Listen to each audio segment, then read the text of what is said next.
भगवान राधा कृष्ण के चरणारविंदों में शतकोटि नमन। मित्रों को, जिज्ञासुओं को, धर्म प्रेमियों को, ज्योतिष विज्ञान प्रेमियों को हर हर महादेव, बम बम भोले, नमः शिवाय। मित्रों,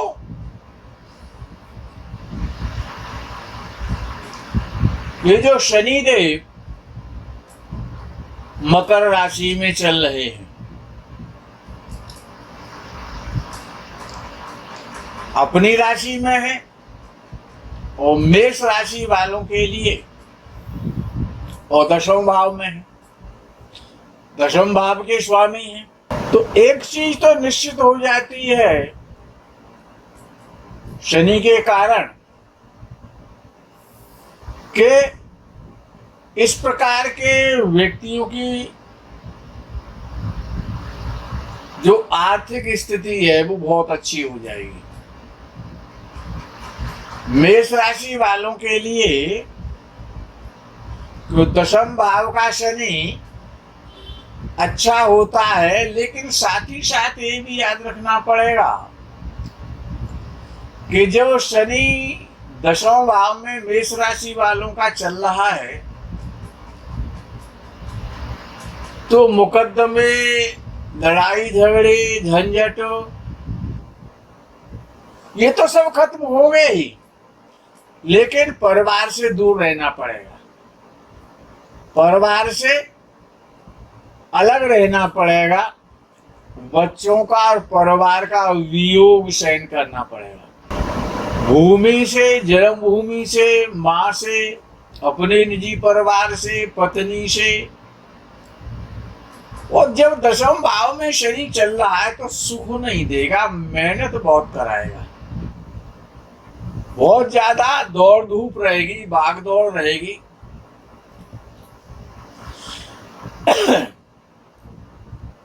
यदि आप व्यापार कर रहे हैं तो व्यापार में आपको प्रॉब्लम्स आएंगे, इसीलिए व्यापार में और पत्नी से मधुर संबंध बना के रखें। कौन? मेष राशि वाले। अन्यथा आपकी पार्टनरशिप खत्म हो सकती है। दशम भाव का शनि जो मेष राशि वालों के लिए है वो धन तो बहुत देगा, सर्विस नहीं मिल रही होगी तो सर्विस भी दिला देगा, लेकिन साथ ही साथ ये भी ध्यान रखना है शरीर का और स्वास्थ्य का ध्यान रखें,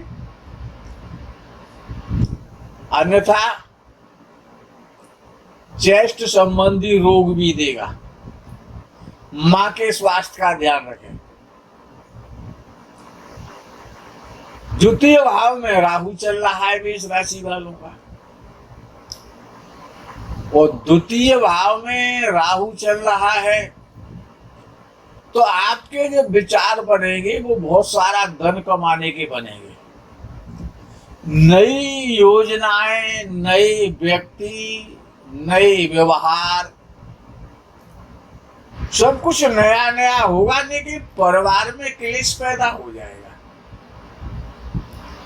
सब कुछ नया नया होगा लेकिन परिवार में क्लेश पैदा हो जाएगा। द्वितीय भाव में जब राहु चलेगा तो शत्रुओं का तो नाश करेगा, आपको निरोग भी बनाएगा, आपको समाज की शक्ति भी देगा। किसको? मेष राशि वालों के लिए। परिश्रम बहुत करवाएगा, दौड़ धूप बहुत करवाएगा, क्योंकि लाभ स्थान का स्वामी केंद्र स्थान में शनि मेष राशि वालों के लिए और द्वितीय भाव में उच्च राशि का राहु और भाग्य स्थान में बृहस्पति अच्छा, राहु एक ऐसा ग्रह है कि वो धन तो बहुत देता है, उसके गिनने के लिए मशीनें लगानी पड़ती हैं, और सारे ग्रह मिलकर के जितना धन देंगे उतना धन वो एक बार में दे देता है। लेकिन वो या तो पाखंडपने से धन देता है, या झूठ बोल करके, या शराब के धंधों के द्वारा, ड्रग्स के धंधों के द्वारा, हीरोइन है, चरस है, गांजा है, अफीम है, दारू है, या मीट का व्यापार है, कतल खाने हैं, मुर्गा का व्यापार है, मछली का व्यापार है, अंडों का व्यापार है, कतल की फैक्ट्रियां हैं। तो अर्थात मीट के व्यापार के द्वारा या शराब के व्यापार के द्वारा या जितने भी प्रकार के जो नशा है, जितने प्रकार के ड्रग्स हैं, एक से एक महंगा ड्रग्स आता है, उनके माध्यम से वो धन तो बहुत देता है। लेकिन अंतर इतना है अन्य ग्रहों में। अच्छा, जब शनि किसी को धन देता है, जब शनि देव किसी को धनवान बनाते हैं तो वो स्थायी धनवान बनाते हैं। धनी तो वो विलंब से बनाते हैं, जल्दी जल्दी नहीं बनाते हैं। नोट कारों की डिग्गी में भर के नहीं आते हैं, क्योंकि वो स्थायी धनी बनाते हैं। जिस प्रकार से जब शनिदेव आते हैं तो सब कुछ हरण कर लेते हैं, और जब वो जाते हैं तो वो सब कुछ जो कुछ लिया है वो सब वापस करके दे जाते हैं, तब जाते हैं। अच्छा, देने वाला कौन है? अच्छा, खुशी किससे होती है संसार में सबसे ज्यादा? या तो किसी की शादी हो तो जब उसकी पत्नी घर में आती है तो वो उसका सबसे बड़ा खुशी का दिन होता है। वो सबसे बड़ा उसका जीवन में एक ऐतिहासिक दिन होता है, जिसको मैरिज एनिवर्सरी के रूप में वो हर वर्ष याद करता है। अर्थात लक्ष्मी आती है। वो खुशी का दिन क्यों है जीवन में सबसे अधिक? क्योंकि पत्नी ही तो लक्ष्मी स्वरूपा है। तो शुक्र जो होता है वो पत्नी का कारक है। जो शुक्र है, यदि वो मेष राशि वालों का जब द्वादश भाव में पहुंच जाए, या किसी का मेष लग्न है और शुक्र द्वादश भाव में बैठे, मेष लग्न वालों का या जिनकी मेष राशि और मेष लग्न ही है भाग्यवशात, और उनका शुक्र द्वादश भाव में बैठ जाए और बृहस्पति भाग्य स्थान में बैठ जाए और शनि देव और दशम भाव में बैठ जाए, यानी कि बृहस्पति और शुक्र के मध्य में और शनि देव उपस्थित हो जाए। न तो शनि देव बृहस्पति को देख पाएंगे और शुक्र को देखेंगे तो उनकी मित्रता है उससे। तो शनि देव दशमें भाव में बैठे या एकादश भाव में बैठे, क्योंकि शनि देव तो जाते हुए अच्छे लगते हैं ना, और लक्ष्मी देवी आती हुई अच्छी लगती है। एक बार शनि और शुक्र में और प्रतिस्पर्धा हो गई, शर्त लग गई, यानी लक्ष्मी जी में और शनि देव में कि भाई हम तुम में सबसे बड़ा कौन है, हम शनि देव बड़े या लक्ष्मी देवी बड़ी है।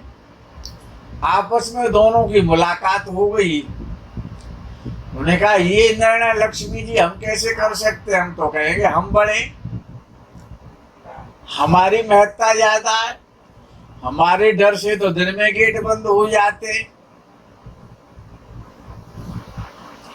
इसका निर्णय कौन करेगा, तो शंकर जी के पास पहुंचे कि प्रभु हम ये जानना चाहते हैं कि हम में दोनों में बड़ा कौन सा है, लक्ष्मी जी बड़ी है संसार में कि हम बड़े। शंकर जी घबरा गए कि ये लक्ष्मी जी की प्रशंसा की जाएगी तो शनिदेव रुष्ट हो जाएंगे।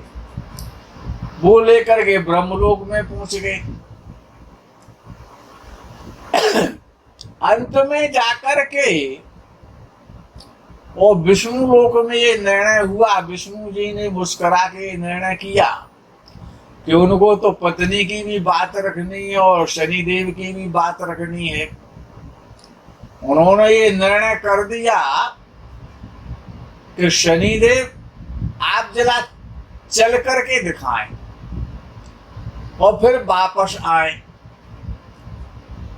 शनिदेव आगे को गए कुछ कदम, वापस चले आए।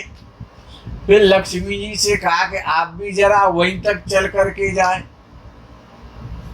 तो लक्ष्मी जी चल करके गई और वापस आई। विष्णु जी ने मुस्कुरा के कहा कि शनिदेव जब आप जा रहे थे तब बहुत अच्छे लग रहे थे और लक्ष्मी देवी जब आप आ रही थी तो बहुत अच्छी लग रही थी। अर्थात ये लक्ष्मी नारायण नाम का योग बन जाता है केवल मेष लग्न की कुंडली में कि भाग्य स्थान में कौन बृहस्पति होता है और शुक्र द्वादश भाव में होता है कि वो द्वादश भाव भोगों का भाव है, पत्नी का भोग है। संसार के जितने भी अच्छे और बुरे भोग भोगे जाते हैं वो द्वादश भाव है, भोग स्थान है। तो यदि उसमें शुक्र बैठ जाए तो उच्च राशि का हो जाएगा मेष लग्न और मेष राशि वालों के लिए। और बृहस्पति जब भाग्य स्थान में बैठेगा तो वो स्वग्रही हो जाएगा, स्वराशि का हो जाएगा। और शनिदेव बड़ा परिश्रम कराएंगे, कार्य कराएंगे, क्योंकि दोनों के मध्य में आ जाएंगे। दो शुभ ग्रहों के जब बीच में आ जाते हैं, बृहस्पति और शुक्र के मध्य में शनिदेव मेष राशि वालों के लिए, तो वो लक्ष्मी नारायण नाम का योग बन जाता है। और जिसकी कुंडली में जो भी मेष राशि या मेष लग्न वाले हैं या दोनों ही, उनका एक ही सिस्टम है, मेष राशि और मेष लग्न है। तो ऐसे जातकों के लिए जो लक्ष्मी नारायण जो योग है वो बहुत श्रेष्ठतम योग है, क्योंकि भोग भोगने के लिए लक्ष्मी की आवश्यकता है। तो भोग स्थान में तो लक्ष्मी जी उपस्थित रहती हैं और धर्म स्थान में नारायण उपस्थित रहते हैं, क्योंकि बृहस्पति को तो नारायण कहा गया है। और भाग्य स्थान देव स्थान है, देवताओं का स्थान है, दैवीय कृपा का स्थान है। तो वो लगन को शक्ति मिलेगी तो आप में भोग भोगने की शक्ति उत्पन्न कर देंगे नारायण। कौन? नारायण ही तो बृहस्पति देव है। इसीलिए केले की या विष्णु जी की पूजा की जाती है कन्याओं के द्वारा जब बृहस्पति नीच राशि का या चौथा या आठवां या 12वां चल रहा होता है विवाह के लिए। तो इसीलिए बृहस्पति का भाग्य स्थान में होना और शुक्र का द्वादश भाव में होना और शनि का कर्म स्थान में या लाभ स्थान में, दोनों स्थानों के भी स्वामी रहते हैं मेष राशि और मेष लग्न वालों के लिए। और यदि ये योग जिसकी भी कुंडली में होता है, वो तो टाटा, जीडी टाटा की तरह, रतन टाटा की प्रकार से वो आजीवन धनी रहता है। राहु के और शनि के धन का जो अंतर है कि राहु दिन रात में धनी बना देता है और बुलंदियां व्यक्ति छूने लगता है, लेकिन एक दिन वो कंगाल हो जाता है। राहु के धन में इतना अंतर है। बहुत प्रकार से धन देता है, जितने प्रकार से जैसा है उसी प्रकार से धन देता है, लेकिन अस्थाई धनी बनाता है।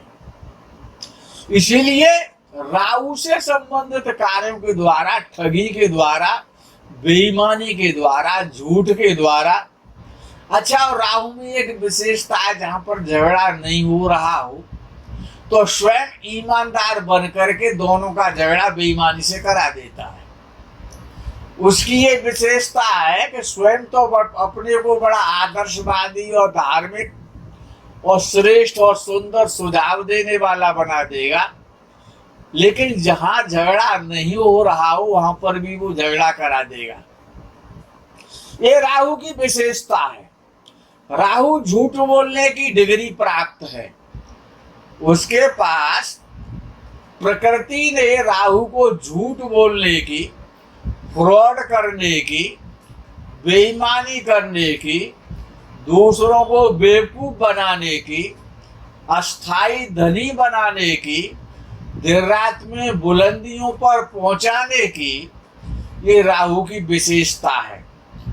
अच्छा, जिनका भी राहु वृषभ राशि में होता है या मिथुन राशि में होता है, लेकिन वृषभ राशि का राहु तो बहुत अच्छा माना जाता है कि उच्च राशि का हो जाता है, लेकिन मिथुन राशि का भी राहु कुछ विद्वानों ने तो उसे उच्च का माना, किसी ने मूल त्रिकोण राशि में माना है, लेकिन पाराशर जी तो हमेशा उसको मूल त्रिकोण राशि में ही मानते हैं। और संसार में पाराशर से बड़ा आज तक कोई विद्वान नहीं हुआ ज्योतिष का महारथी, कि जितने बड़े महर्षि पाराशर जी हैं। तो कहने का अभिप्राय ये है कि यदि राहु आपको, अच्छा, राहु में एक विशेषता है कि जो राहु प्रधान जातक होते हैं, जिनका राहु चतुर्थ भाव में होता है या राहु जिनका दशम भाव में होता है, तो इस प्रकार से जो जातक होते हैं वो धन तो जीवन में बहुत कमाते हैं, लेकिन धन आते तो दिखाई देता है, लेकिन वो कब चला जाता है। सट्टे के द्वारा, जुए के द्वारा, लॉटरी के द्वारा, चोरों के द्वारा, तस्करों के द्वारा, ठगों के द्वारा, माफियागिरी के द्वारा, शराब के द्वारा, मीट के द्वारा, तो इस पर ड्रग्स के द्वारा, गोला बारूद के द्वारा, तो ये जो जितने प्रकार से जो राहु देव जो धन दिलवाते हैं, उसकी कोई ये जिम्मेदारी नहीं है कि 100 वर्ष तक उसका परिवार धनी रह पाएगा। लेकिन जब शनिदेव या शुक्रदेव या बृहस्पति देव या सूर्यदेव, इनमें से एक तो सूर्य है, दूसरा बृहस्पति है, तीसरा शनि है और चौथा शुक्र है और पांचवा मंगल है। बुध और चंद्र इसमें नहीं आते हैं। तो जब ये 5 ग्रह और जब धनी बनाते हैं तो सबसे अधिक टिकाऊ और स्थायी और मजबूत अगर कोई धनी बनाने वाला कोई ग्रह है तो वो शनि है। शनिदेव जो है वो स्थायी धनी बनाते हैं।